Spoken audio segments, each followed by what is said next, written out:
우리 다 함께 하나님을 찬양함으로 2020년 3월 4일 수요 예배를 시작하겠습니다.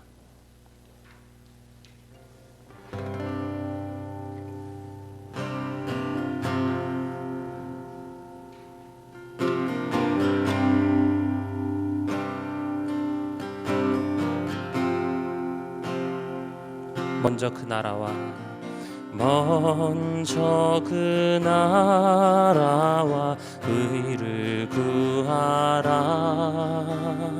그 나라와 그 의를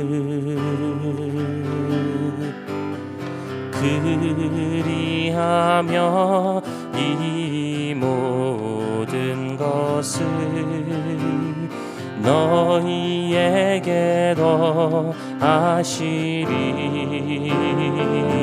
먼저 그 나라와 의를 구하라. 그 나라와 그 의를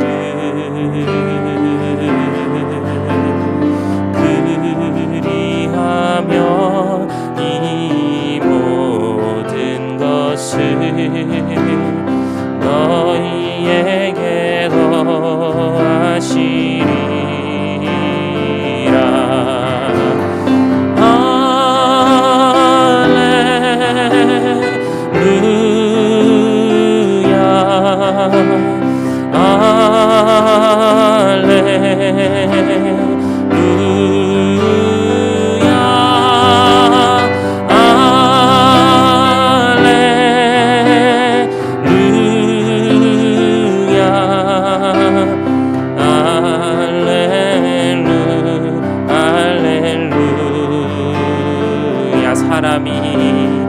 사람이 떡으로만 살 것 아니요 하나님 말씀으로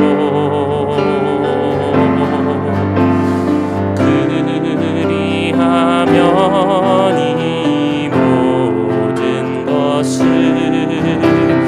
너에게 더하시리.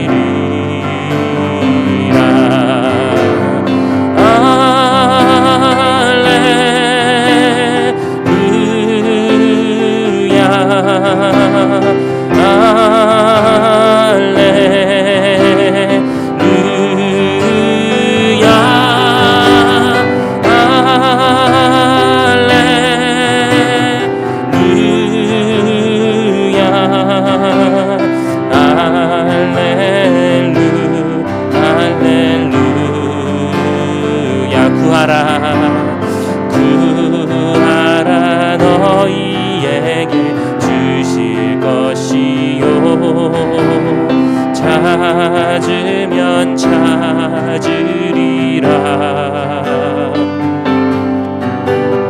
문 두드리면 열릴 것이라.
아무것도 두려워 말라. 주 너의 하나님이 지켜주시네. 놀라지 말라, 겁내지 말라. 주님 나를 지켜주시네. 아무것도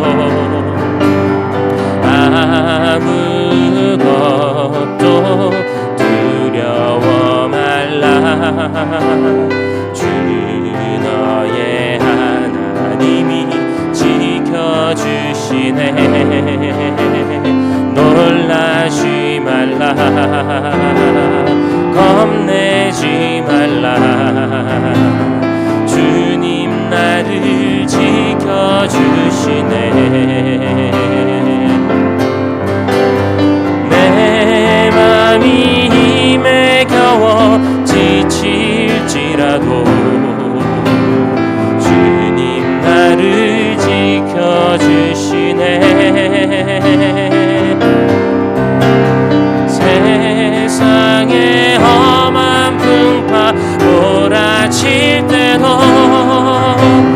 주님 나를 지켜주시네.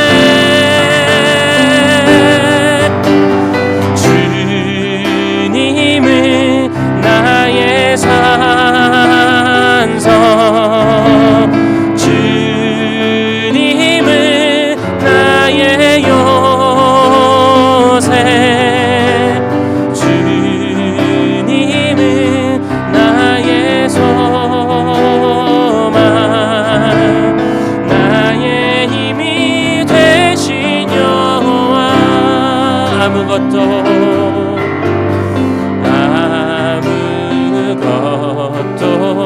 두려워 말라.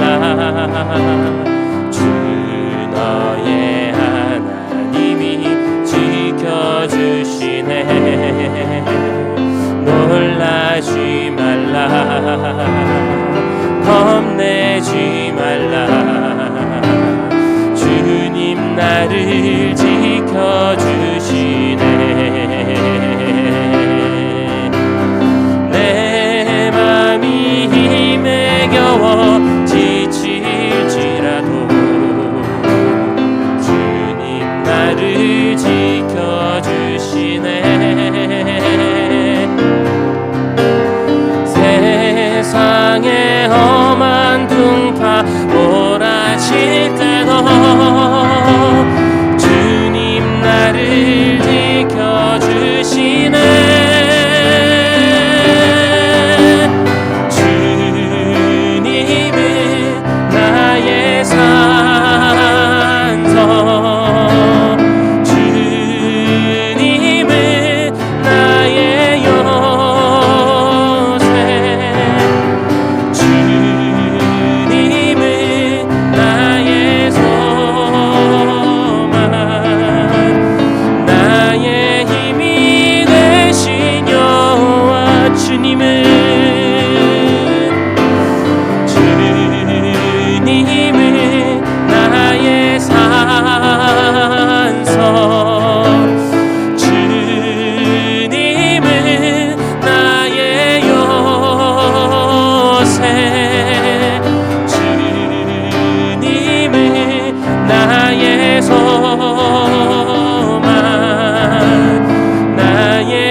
넓고 큰 은혜는 저 큰 바다보다 깊다. 너 고탄 줄을 끌어 깊은 데로 저 한가운데 가보라. 언덕을 떠나서 창가 예배 띄워 내 주 예수 은혜의 바다로 내 맘 뻗쳐가라.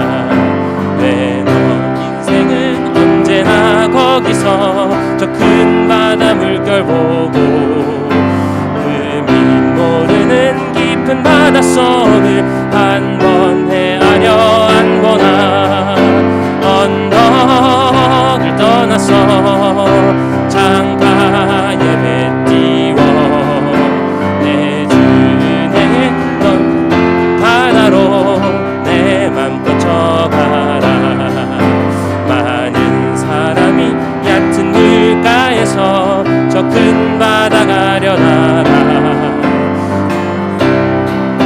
적은 파도 보고 마음 약하여 못 가네.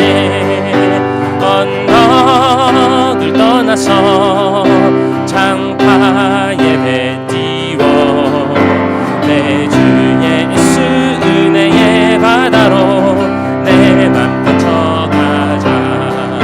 자곧 가거라 은혜 저 큰 은혜 바다 향해. 자곧 내노를 저 깊은 데로 가라. 망망한 바다로 언덕을 떠나서 창파 예배 띄워 내 주 예수 은혜의 바다로 내 맘 뻗쳐. 언덕을 떠나서 언덕을 떠나서 창파 예배 띄워 내 주 예수 은혜의 바다로 내 맘껏 쳐가라.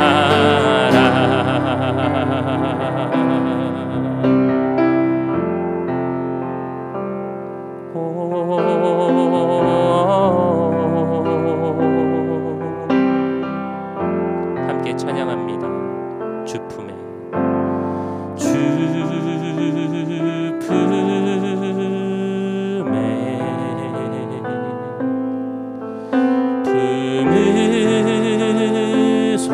품으소서.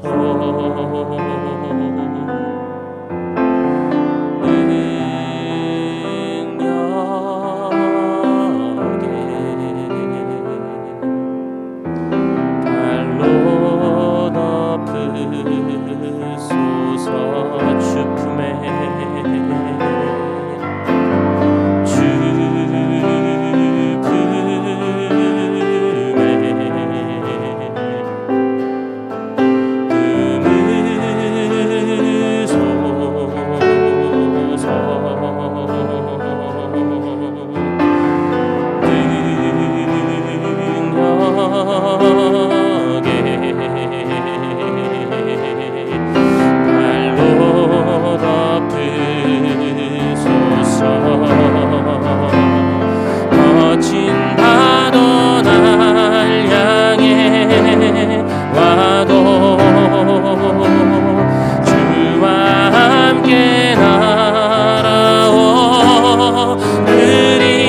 거친 파도 날 향해 와도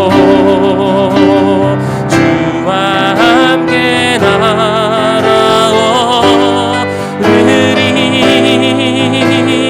폭풍 가운데 나의 영혼 잠잠하게 주를 보리라. 성령이 오셨네. 성령이 오셨네. 성령이 오셨네. 내 주에 보내신 성령이 오셨네. 우리 인생 가운데 진히 찾아오셔서 그 나라 꿈꾸게 하시네. 허무한 시절 지날 때, 깊은 한숨 내쉴 때 그런 풍경 보시며 단식하는 분 있네. 그와 같이 너희를 버려두지 않으리. 내가 너희와 영원히 함께하. 허무한 시절 지날 때, 깊은 한숨 내쉴 때 그런 풍경 보시며 단식하는 분 있네. 그와 같이 너희를 버려두지 않으리. 내가 너희와 영원히 함께하리라. 성령이 오셨네. 성령이 오셨네. 내 주에 보내신 성령이 오셨네. 우리 인생 가운데 진히 찾아오셔서 그 나라 꿈꾸게 하시네. 억눌린 자 갇힌 자, 자유함이 없는 자, 피난처가 되시는 성령님 계시네. 주의 영이 계신 곳에 참 자유가 있다네. 진리의 영이신 성령이 오셨네. 성령이 오셨네. 성령이 오셨네. 내 주에 보내신 성령이 오셨네. 우리 인생 가운데 진히 찾아오셔서 그 나라 꿈꾸게 하신 성령이 오셨네. 성령이 오셨네. 성령이 오셨네. 내 주에 보내신 성령이 오셨네. 우리 인생 가운데 진히 찾아오셔서 그 나라 우리 마지막으로 오른손 높이 들고 찬양합니다. 성령이 오셨네. 성령이 오셨네. 성령이 오셨네. 내 주에 보내신 성령이 오셨네. 우리 인생 가운데 진히 찾아오셔서 그 나라 꿈꾸게 하시네. 그 나라 꿈꾸게 그 나라 꿈꾸게 하시네. 그 나라 꿈꾸게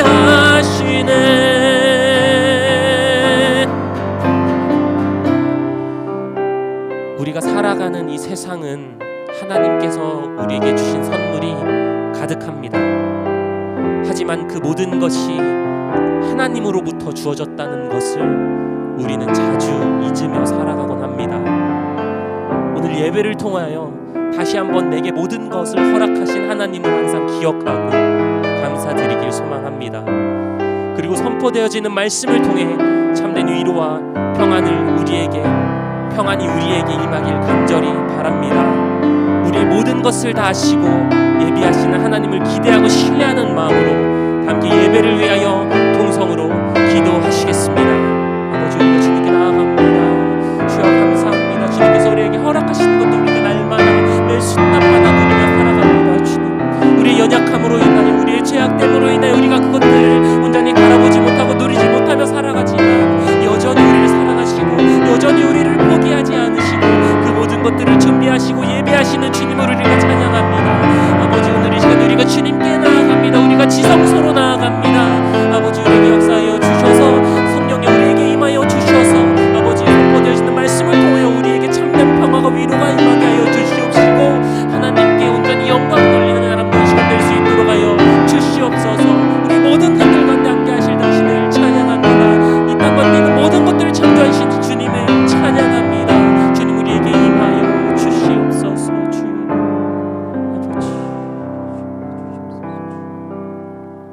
아버지, 주 하나님, 주님의 은혜와 사랑을 진심으로 감사드립니다.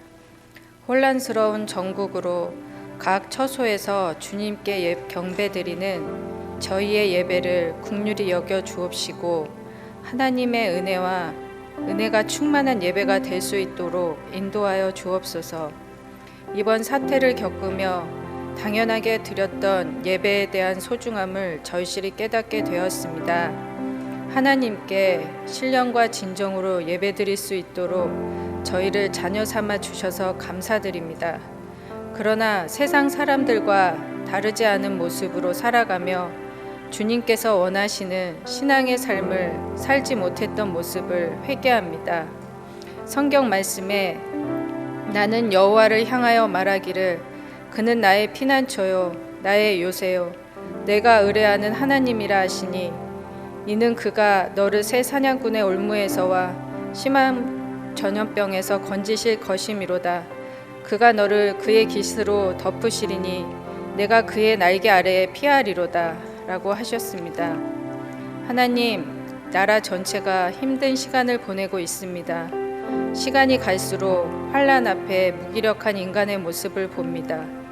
나라와 공동체의 위기 앞에서 우리 성도님들이 자신의 신앙을 돌아보고 주님 앞에 겸비한 모습으로 나아가길 소망합니다. 하나님, 성령의 권능으로 치유하고 회복시켜 주시고 이로 인해 나라와 지역사회 그리고 동도중앙교회와 모든 성도님들을 주님의 손으로 보호하여 주옵소서. 혼란스러운 전국으로 인하여 우리 성도님들이 위축되지 않게 하시고 무엇보다 위기의 때 믿음으로 더욱 기도하게 하시며 성도로서의 정체성을 잃지 않고 살아감으로써 하나님께 영광을 돌리게 하옵소서.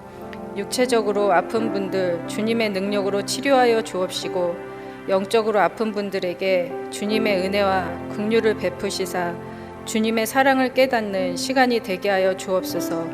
항상 우리와 함께 해주시는 예수님의 이름으로 기도드렸습니다.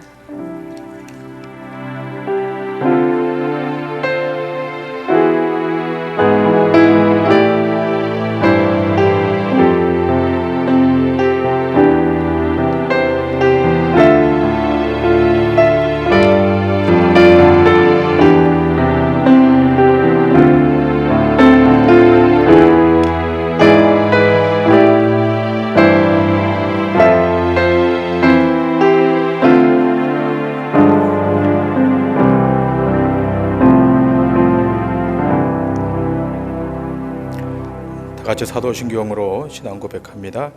전능하사 천지를 만드신 하나님 아버지를 내가 믿사오며 그 외아들 우리 주 예수 그리스도를 믿사오니 이는 성령으로 잉태하사 동정녀 마리아에게서 나시고 본디오 빌라도에게 고난을 받으사 십자가에 못 박혀 죽으시고 장사한 지 사흘 만에 죽은 자 가운데서 다시 살아나시며 하늘에 오르사 전능하신 하나님 우편에 앉아 계시다가 저리로서 산자와 죽은 자를 심판하러 오시리라.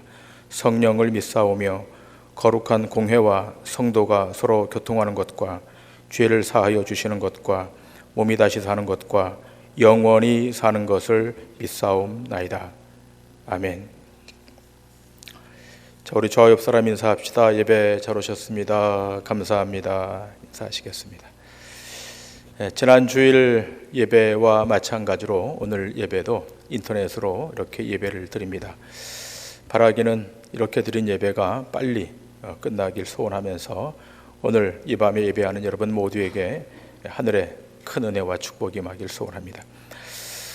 교회 말씀, 광고 말씀 잠깐 전해드리겠습니다. 우리 교회 2020년 사역의 주제는 은혜의 지성소로 나아가는 교회이고 3월달 교회 사역의 주제는 지성소로 나아가 성화되는 공동체입니다. 기억하시고 사역에 능동적으로 유기적으로 함께해 주시길 바랍니다. 지난 주일 예배는 매월 첫째 주에 드리는 월삭 예배로 예배를 드렸습니다. 3월달 이 사역에 여러분의 더 적극적인 협력과 동력을 부탁드립니다. 3월달 교회 사역 일정과 예배 사역위원이 주보에 이름이 기명되어 있습니다. 이름이 기명되신 분들은 능동적으로 사역에 참여해 주시길 바랍니다. 매 주일 하고 있는 애찬 사역은 코로나19로 인해서 당분간 중단됩니다. 또 그동안 부서별로 간식을 준비해서 제공했던 애찬도 잠정 중단이 되겠고 애찬 조 편성은 다시 해서 여러분에게 다시 공지하도록 하겠습니다. 코로나19 확산으로 인해서 또 교단과 교계 지침에 따라 주중 공동체 모임은 잠정 중단되겠습니다. 새벽 예배, 화요 중보 사역, 또 겟세마네 기도회, 토요 기도회, 이 기도회는 개인 기도회로 대체하겠고 또 예배는 경건회로 대체됩니다. 오늘 예배도 영상 예배로 드립니다만 돌아오는 주일도 지난주와 마찬가지로 영상 예배로 예배를 드리겠습니다. 교회에서 보내주는 메시지를 잘 확인하시고 예배 임해 주시길 바랍니다. 교육부서 사역은 정해진 동선대로 진행을 합니다만 상황에 따라 연기되거나 취소될 수 있습니다. 인지하시고 유연하게 사역에 임해 주시길 바랍니다. 금주에 교회 창고 또 부속실을 좀 정리하고 청소하려고 합니다. 기억해 주시길 바랍니다. 신종 코로나19 바이러스로 인해서 어려움을 겪고 있는 우리 교우 사업장들이 있습니다. 임채서 목사님께 안내를 받으셔서 여러분 좀 도와주시면 대단히 감사하겠습니다. 교우 동정입니다. 강릉 아산병원에 입원해 계신 장경철 장로님을 위해서 여러분 기도해 주시길 바랍니다. 심장 스텐트 시술을 받으셔야 되는데 지금 준비 중에 있습니다. 기도해 주시길 바랍니다. 이목자 권사님 부친 되시는 김학순 성도님, 또 우리 정미자 권사님, 우리 둘째 딸 되는 최지연 자매님 서울 아산병원에서 잘 치료받고 또 수술받고 퇴원을 했습니다. 완전히 회복될 수 있도록 위해서 기도해 주시길 바랍니다. 정순난 집사님 큰딸 우리 나리 자매가 3월 15일 서울 마포 공덕동에서 화촉을 밝힙니다. 여러분 축하해 주시길 바랍니다. 성가대에서 함께 동력했던 우리 김영희 집사님 서울 본사 초록우산 서울 본사로 발령이 나서 금주부터 근무를 하고 있습니다. 시간 되면 잠시 인사하는 시간도 추후에 갖도록 하겠습니다. 지난주에 등록한 우리 청년대학부의 전성환 형제 교회 안에 잘 정착할 수 있도록 여러분의 협력과 동력을 부탁드립니다. 다른 광고는 주보를 참고하시고 우리 하나님 말씀 다 같이 보시겠습니다. 사도행전 8장 1절부터 8절까지 말씀입니다. 여러분 갖고 계신 성경 신약성경 200쪽 사도행전 8장 1절부터 8절까지 말씀.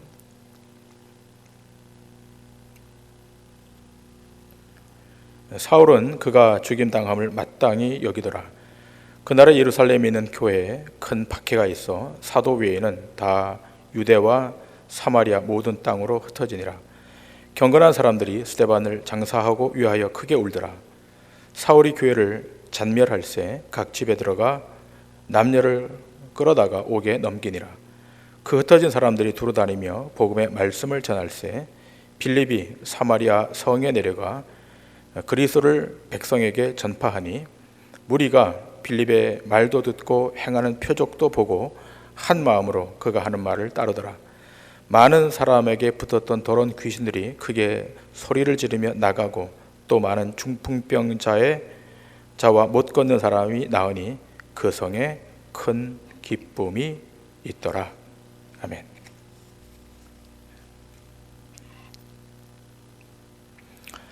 자, 오늘 사도행전 강해 29번째 시간을 갖겠습니다. 오늘 말씀의 제목은 예루살렘 교회의 큰 핍박입니다. 사무엘서를 보게 되면 다윗이 사울의 칼을 피해 망명 생활할 때의 모습이 그려져 있습니다. 그때 다윗과 함께 했던 군사는 600여 명 정도였습니다. 그 600여 명 가운데 적을 추격하러 가다가 그 600명 중에 200명은 쳐져서 따라가지 못하고 그 400명이 추격해서 대성을 거두고 돌아오는 장면이 그려져 있습니다.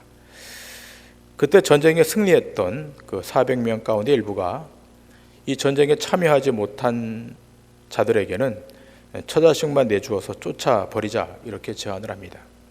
그러자 다윗이 그럴 수 없다고 하면서 모든 전리품을 공평하게 나누라고 명령합니다. 다윗은 이 싸움이 자신의 싸움이 아니라 여호와께서 개입하셔서 하나님이 주관하시는 싸움으로 본 것입니다.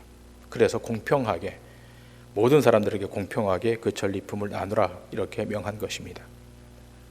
그런 까닭에 어느 특정 개인이나 그룹에게 그 공로가 돌아가지 않았던 것입니다. 이러한 흡사한 내용이 그 신약 성경 사복음서에도 등장하지 않습니까? 바로 포도원 품꾼의 비유입니다. 하루 12시간 일하는 사람이나 1시간 일하는 사람이나 동일하게 똑같은 일당을 준 것입니다. 세상 나라 법칙으로는 이해가 안 되는 것인데 하나님 나라에서는 작동되는 원리라고 하는 것입니다. 무엇을 우리에게 시사합니까? 세상 나라와 하나님 나라가 얼마나 다른가를 우리에게 시사하고 있습니다. 여러분, 그 세상의 원리 또 세상 안에 작동하는 메커니즘은 승자 독식 구조입니다. 상대방을 이겨야만 승리하게 되는 구조, 지면 끝나는 그 구조가 세상의 구조입니다. 그런 까닭에 그 세상은 수단과 방법을 가리지 않습니다. 여러분, 우리가 간혹 대한민국 축구 대표팀이 그 중동과 경기를 치를 때 그 상대방 선수들이 어떻게 나옵니까? 신사적으로 경기를 치릅니까? 그렇지 않습니다. 심판 몰래 옷을 잡아당기고 또 밀고 그럽니다. 그러다 한 골 넣고 유리하게 경기가 돌아가면 아예 누워버립니다. 그래서 중동 축구 선수들 하는 그 경기를 뭐라고 말합니까? 침대 축구라고 말합니다. 이것은 축구만의 이야기가 아닙니다. 우리가 살아가는 이 세상의 모습이 그렇습니다. 양보하고 손해를 보고 상대방의 입장을 배려하면 살아갈 수 없는 곳이 세상입니다.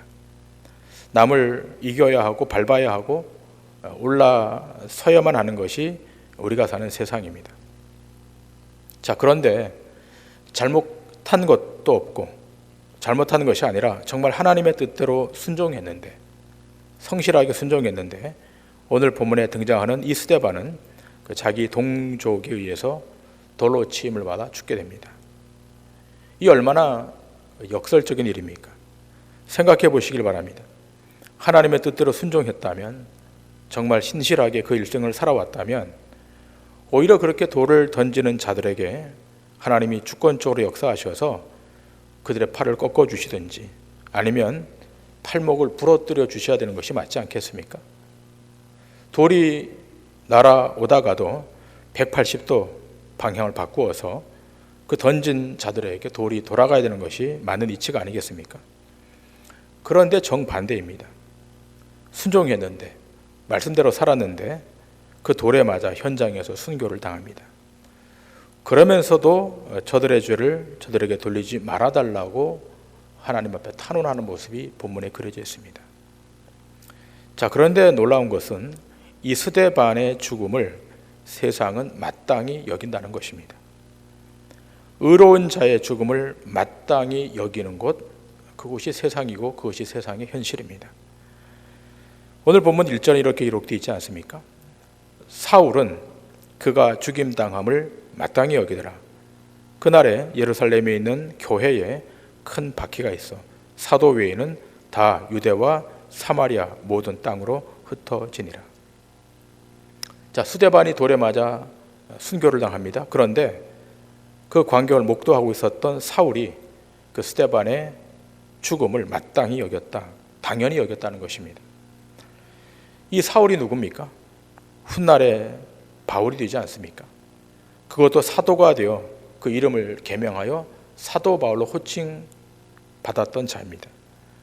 그런데 그렇게 회심되기 전에 그는 돌을 들어 사람을 칠 수 있을 만큼 악한 사람이었다는 것입니다. 여러분, 스데반이 지금 무엇을 증거한 것입니까? 복음을 증거했습니다.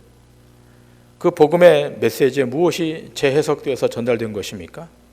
할례와 율법과 성전입니다. 이것을 스데반이 복음으로 재해석해서 자기 동족 유대인들에게 전달했던 것입니다. 할례는 몸에다 하는 것이 아니라 마음에다 해야 되는 것이고, 율법은 사람을 정죄하고 죽이는 도구로 사용되는 것이 아니라 인간의 부실함을 알고 그 앞에 하나님의 은총을 구해야 하는 것으로, 그렇게 율법이 동원되어야 된다고 말한 것입니다. 또 성전은 보이는 건물이 성전이 아니라 너희의 삶에 예수 그리스도가 임하여 그 예수가 성전이어야 함을 해석한 것입니다.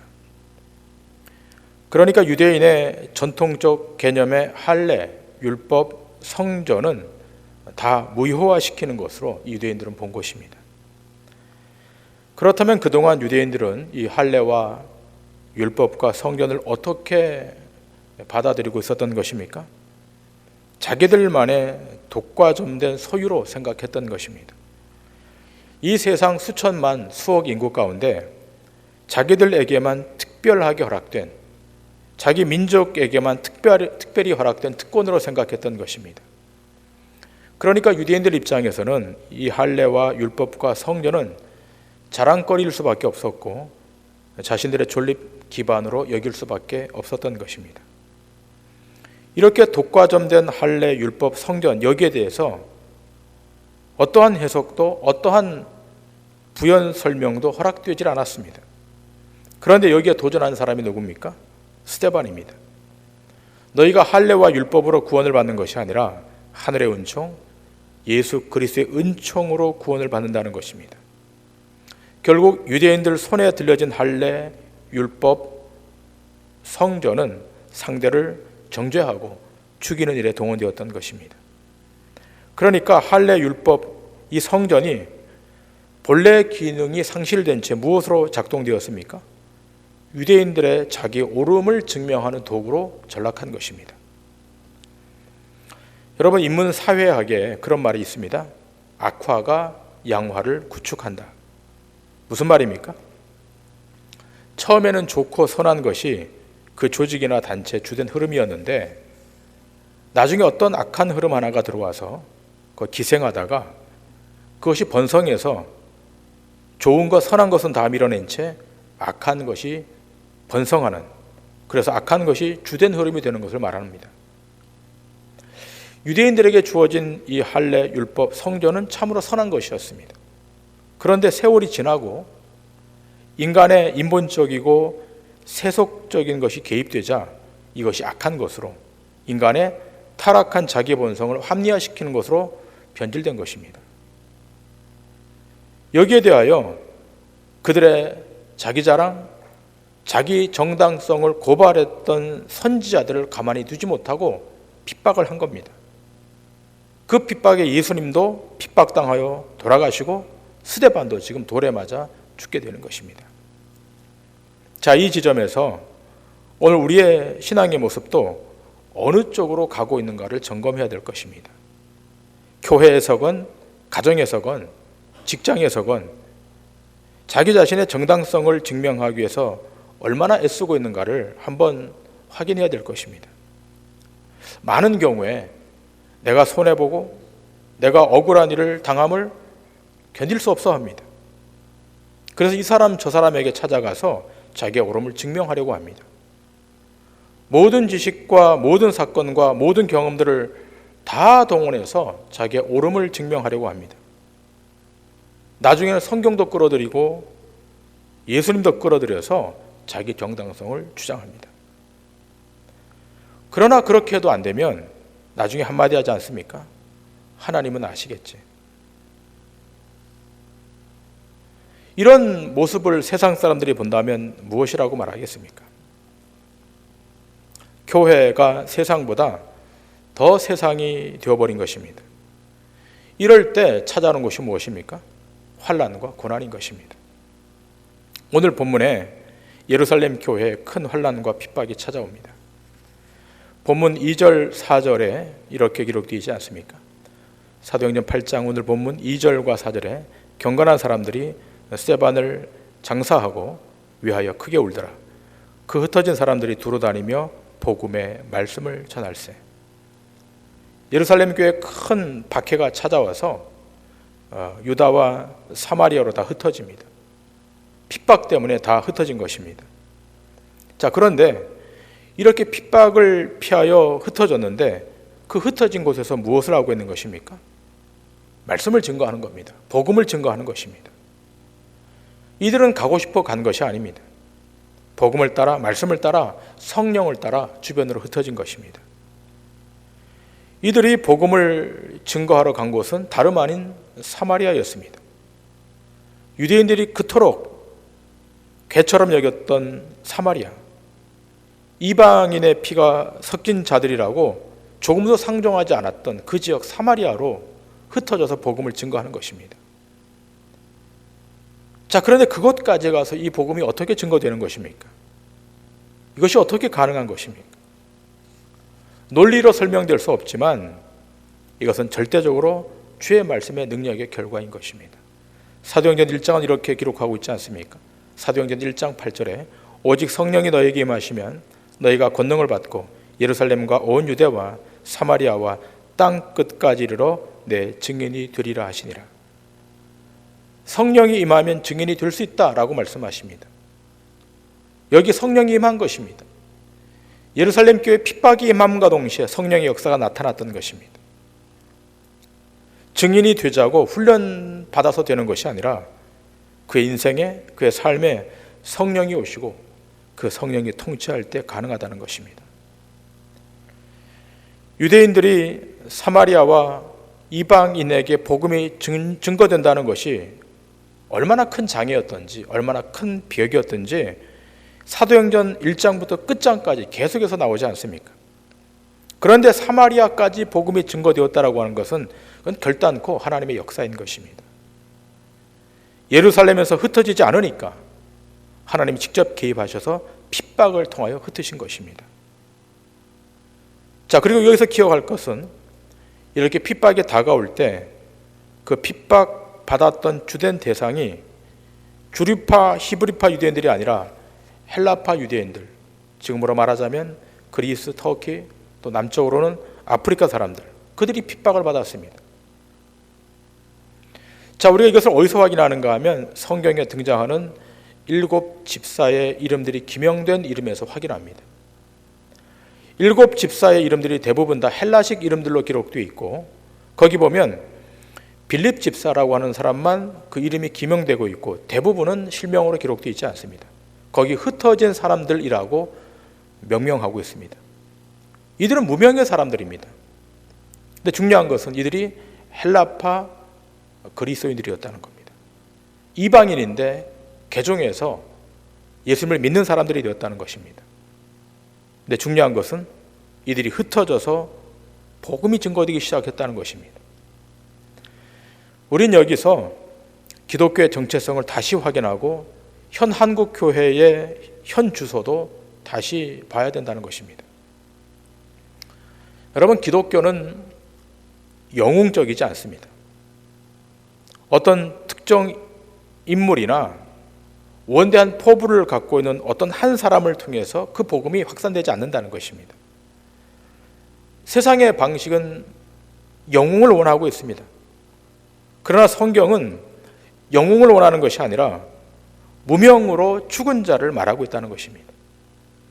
이름도 없이 빛도 없이 그렇게 주의를 하다가 서서히 역사 뒤에서 사라지는 자들을 통하여 이 복음이 증거되고 있다는 것입니다.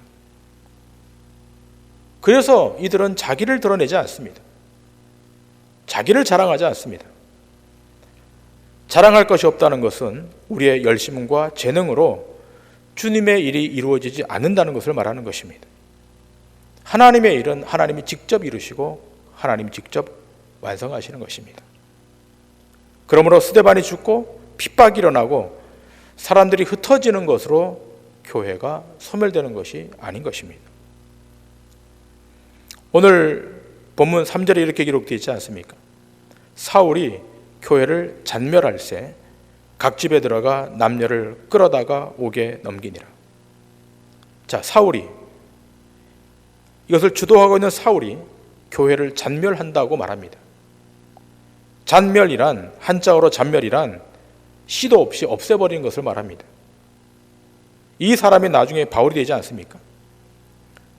그런데 역설적인 것은 이렇게 교회를 핍박하고 죽이면 없어지는 것이 아니라 오히려 반대로 살아난다는 것입니다. 마치 겨울철 잔디밭에 불을 끄려고 그 불씨를 때리면 때릴수록 옆으로 번지는 것과 같습니다. 여러분, 사단은 지혜롭습니다. 핍박을 하는 것으로 교회를 멸망시키는 것이 아니라 세상에서 잘되게 만들어서 서서히 멸망시키는 것입니다. 핍박이 없게 만듭니다. 고난이 없게 만듭니다. 차지도 않고 덥지도 않고 미지근하게 만들어서 교회를 서서히 고사시키는 것입니다. 지금의 교회를 보면 알 수 있지 않습니까? 그러나 중요한 것이 있습니다. 주님은 주님의 일을 주님의 방식으로 이루어 가시고 그 방식에 동의하는 교회들을 통해서 하나님의 사역은 진행된다는 것입니다. 그래서 바울은 이렇게 말합니다. 고린도 교회 이렇게 말하고 있습니다. 고린도전서 1장 26절 이하에 이렇게 말합니다. 형제들아, 너희를 부르심을 보라. 육체를 따라 지혜로운 자가 많지 아니하며 능한 자가 많지 아니하며 문벌 좋은 자가 많지 아니하도다. 그러나 하나님께서 세상에 미련한 것들을 택하사 지혜 있는 자들을 부끄럽게 하려 하시고 세상에 약한 것들을 택하사 강한 것들을 부끄럽게 하려 하시며 하나님께서 세상에 천한 것들과 멸시받는 것들과 없는 것들을 택하사 있는 것들을 폐하려 하시나니 이는 아무 육체도 하나님 앞에서 자랑하지 못하게 하려 하심이라. 너희는 하나님으로부터 나서 그리스도 예수 안에 있고 예수는 하나님으로부터 나와서 우리에게 지혜와 의로움과 거룩함과 구원함이 되셨으니 기록된 바 자랑하는 자는 주 안에서 자랑하라 함과 같게 하려 함이라. 여러분, 하나님께서 왜 이런 자들을 사용하시는 겁니까? 그것은 자기를 드러내지 않게 하기 위함인 것입니다. 여러분, 사람이 지옥 가는 이유를 김세현 박사가 자기 자랑 때문이라고 규정한 적이 있습니다.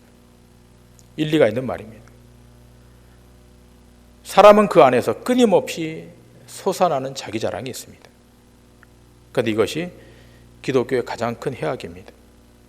기독교는 하나님만 드러내고 하나님만 자랑하는 종교입니다. 지금 신천지로 인해서 온통 난리가 아닙니까? TV를 켜도 휴대폰을 열어도. 그런데 이런 사이비 종교의 특징이 뭡니까? 그들의 종국적 목적지는 하나님의 영광, 그리스도의 영광이 아닙니다. 그들의 마지막 종착점은 교주의 영광입니다. 이만희의 영광입니다. 여기에서 정통과 사이비가 갈라지는 것입니다. 기억해야 됩니다. 기독교가 숫자를 자랑하고 재정 규모를 자랑하고 인간의 치적을 자랑하는 순간 무너지는 것입니다. 기독교는 영광스러운 하나님 앞에서 자랑할 것이 단 0.0001%도 없습니다. 아니, 제로입니다. 하나님은 자기 자랑할 것이 없는 사람, 그들 역사에 등판시켜서 진리를 증거하게 하시고 성령의 생명의 빛을 나타내시는 것입니다. 그 사람들이 누굽니까? 오늘 본문에 등장하는 무명에 흩어진 자들이었습니다. 능력 있는 자들, 위치가 있는 자들이 아니었습니다. 무명에 흩어진 자들로 인해서 복음이 사마리아를 넘어 땅끝까지 증거되었던 것입니다. 그러므로 예수를 믿는다는 것은 자신이 얼마나 비참한 죄인인지, 얼마나 무력한 죄인인지를 아는 것입니다. 그래서 다시 십자가 앞에 엎드려 십자가만을 붙들고 주의 긍휼만을 요구하고 하나님의 부어주신 은혜만을 요청하는 것입니다. 이것이 기독교고 십자가인 것입니다. 때문에 우리 모두 우리를 드러내려고 하는 이 유혹에서 해방되어야 됩니다. 주님께서 영광스러운 복음을 증거하실 때 자랑스러운 인물을 뽑으셔서 사용하지 않으셨습니다. 탁월한 사람을 뽑아서 그의 일을 감당하지 않으셨습니다. 죄인 중에 괴수였고 미약한 사람 중에 미약한 사람이었던 무명의 한 사람, 그 사람을 역사 위에 올리셔서 하나님 일을 하시는 것입니다. 결국 바울이 회심하고 난 다음에 자기 제자 디모데에게 이렇게 고백하지 않습니까? 디모데전서 1장 15절에 미쁘다 모든 사람이 받을 만한 이 말이요 그리스도 예수께서 죄인을 구원하시려고 세상에 임하셨다 하였도다. 죄인 중에 내가 괴수니라. 그는 훗날에 자기 제자 디모데에게 편지하면서 죄인 중에 내가 괴수였음을 실존적으로 고백하고 있습니다. 그리스도의 십자가 앞에서 바울은 그 어떤 것도 할 말이 없었던 것입니다. 이것은 사도 베드로도 동일하게 고백합니다. 베드로전서 3장 14절 이하에 이렇게 고백하고 있습니다. 그러나 의를 위하여 고난을 받으면 복이 있는 자니 그들이 두려워하는 것을 두려워하지 말며 근심하지 말고 너희 마음에 그리스도를 주로 삼아 거룩하게 하고 너희 속에 있는 소망에 관한 이유를 묻는 자에게는 대답할 것을 항상 준비하되 온유와 두려움으로 하고 선한 양심을 가지라. 이는 그리스도 안에 있는 너희의 선행을 욕하는 자들로 그 비방하는 일에 부끄러움을 당하게 하려 함이라. 선을 행함으로 고난받는 것이 하나님의 뜻일진데 악을 행함으로 고난받는 것보다 나으니라.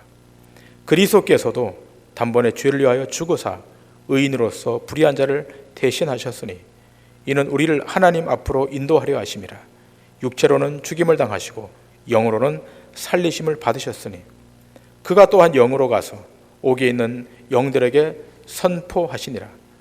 그들은 전에 노아의 날 방주를 준비할 동안 하나님이 오래 참고 기다리실 때 복종하지 아니하던 자들이라. 방주에서 물로 말미암아 구원을 얻은 자가 몇 명뿐이니 겨우 8명이라. 물은 예수 그리스도께서 부활하심으로 말미암아 이제 너희를 구원하는 편이 곧 침례라. 이는 육체의 더러운 것을 제하여 버림이 아니요 하나님을 향한 선한 양심의 간구니라. 그는 하늘에 오르사 하나님 우편에 계시니 천사들과 권세들과 능력들이 그에게 복종하였느니라. 여러분, 베드로와 그 공동체원들이 핍박받을 때 베드로는 그런 소원을 갖고 하나님 앞에 탄원한 것입니다. 이 땅에 소망이 없고 저 영원한 하나님 나라, 이 세상을 넘어서는 하나님의 나라에 소망이 있음을 설파하고 있습니다. 그래서 뭐라고 말합니까? 악을 악으로, 욕을 욕으로 갚지 말고 오히려 선을 베풀고 복을 빌려라고 말씀하고 있습니다. 본문 14절에 기록된 바와 같이 의를 위하여 그리스도의 영광을 위하여 기꺼이 손해보는 자리로, 기꺼이 고난을 받는 자리로 가라, 이렇게 말씀하는 것입니다. 여러분, 이런 사람들은 세상 사람들이 소동하는 것으로 소동하지 않습니다.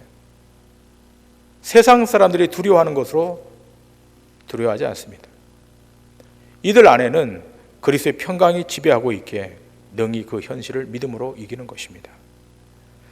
그래서 본문의 스데반은 죽음 앞에 직면하면서도 하늘에 계신 영광의 주를 바라보면서 기쁨으로 그 현실을 수용한 것입니다.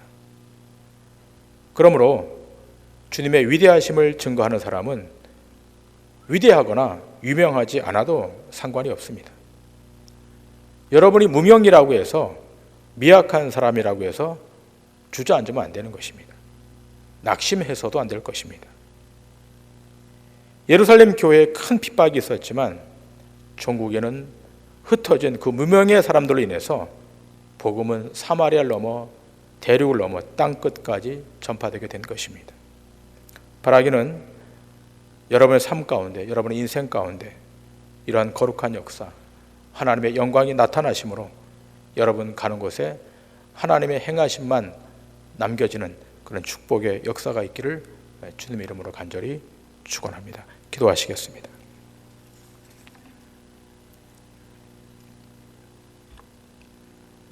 하나님, 예루살렘 교회에 큰 핍박, 큰 환란이 있었지만 그러나 그 안에 무명의 신실한 자들이 사마리아로 이방의 지역으로 흩어짐으로 하나님의 놀라운 거룩한 구속의 사역이 진행되었고 또 완성되었습니다. 하나님 아버지, 우리 앞에 행여 환란이 있고 고난이 있고 또 어려운 시험이 있을지라도 낙심하거나 두려워하지 않게 하시고 우리의 삶의 발걸음이 다시 복음을 증거하는, 말씀을 증거하는 자리로 나아가 하나님의 하나님 되심이 드러나며 이 땅에 절망하고 쓰러져 있는 영혼들이 그 복의 말씀을 듣고 주 앞으로 돌아오는 놀라운 역사가 우리 삶 가운데 있게 하여 주옵소서. 이제는 우리 주 예수 그리스도의 은혜와 하나님 아버지의 극진하신 사랑하심과 성령님의 감동, 감화, 역사, 내주인도 교통하심이 오늘 주신 이 하나님의 말씀을 가슴에 담고 이 말씀 앞에 순종하기로 결단하고 돌아가는 사랑하는 성도들 머리머리 위에 이제로부터 영원토록 주의 긍휼과 자비가 함께 있기를 간절히 축원하옵나이다. 아멘.